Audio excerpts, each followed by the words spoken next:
Let's talk about it.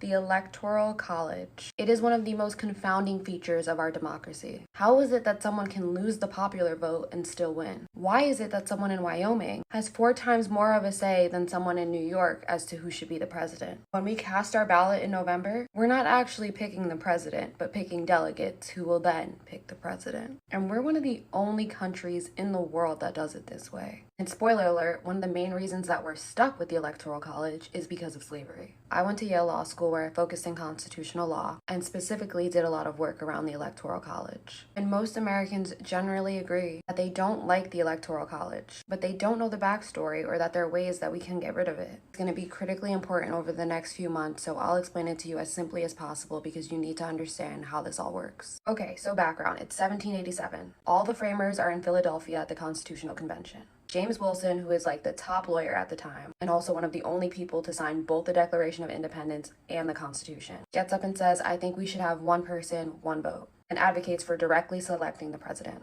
Now, James Madison and everyone's fave Alexander Hamilton are completely on board with this idea. But then James Madison, who's from Virginia, is like, wait, absolutely not. The southern states are never going to go along with this. He says, and I quote, there was one difficulty, however, of a serious nature, pending an immediate choice by the people. The right of suffrage was much more diffusive in the northern than in the southern states. He goes on to say that the South is never going to go along with that, because a large portion of their population is made up of slaves. At this point, they cannot come to a consensus. They want Congress to choose the president, then that would violate the separation of powers. It's basically a mess, so they table the whole thing.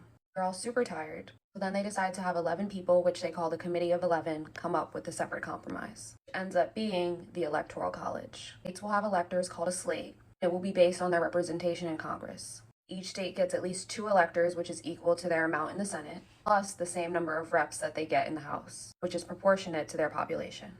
Slaves will be counted as 3/5 of a person, which becomes known as the 3/5 compromise. So, for example, Pennsylvania at the time had way more free people than Virginia. Virginia had a huge enslaved population. They got to count them towards their population for electors, even though they couldn't vote. And this compromise ends up working out very well for them. 4 out of the first 5 presidents are from Virginia. Point being, the Founding Fathers did not love the idea of the Electoral College. One delegate wrote it was the most difficult of all that they had to decide. Our Constitution's method of picking a president was an 11th hour compromise. That's how we ended up with our current 538 of electors. It wasn't some perfect design. Now, stick with me. Fast forward to present times post-abolition. Southern states are still huge fans of the Electoral College because of the power that it gives them. Even though people were now free, they were still disenfranchised because of the laws. The South, in a lot of cases, are still counting people that essentially cannot vote. All of this, coupled with the Great Migration, the development of a 2-party system, contributes to the rise of swing states. New York even used to be a swing state in the 40s. Electoral College is why in the last 2 decades, we've seen instances where Republican presidents like DJT and George W. Bush have been able to win the presidency without winning the majority.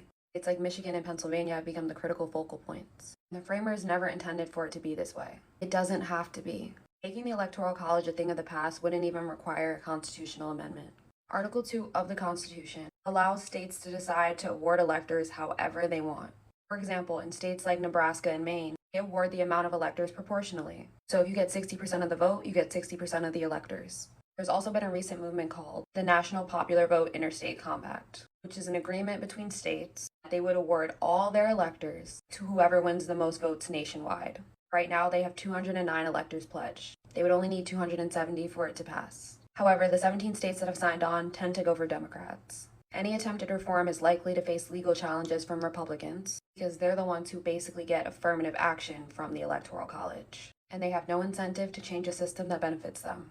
Despite the system being outdated and obsolete, it has very real consequences. It's why in November, we could have a situation where VP Kamala Harris wins by over 4 million votes, but DJT could still win the presidency by playing the game of the Electoral College.